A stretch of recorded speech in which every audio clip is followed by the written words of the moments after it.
To download browser on the Apple Watch, you have to start by opening Apps screen and go to the App Store.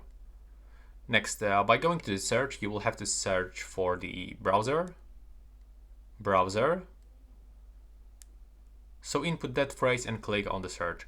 And as you can see over here, we can find multiple applications, and I will just recommend you to test them and select this one that will fit your preferences.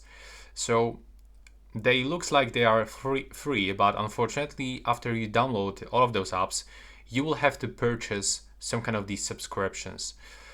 So they are not like completely free, and it's not the best thing. But currently for the Apple Watches, there's no like completely free browser. So let's say that you are gonna use, for example, the higher rated. This is the high rated, the Search Ace. So after it will be downloaded, we can just simply open this one, and here, as you can see, we can actually find some search engines. We can use web search, stuff like this. But after you input some address, you will have to actually pay for it, like by going over here. As you can see, we got the premium that we will have to purchase to actually use that, because right now, if I will go for the Google, I will get this information that website is not allowed. So that's all. I hope you find it somehow useful.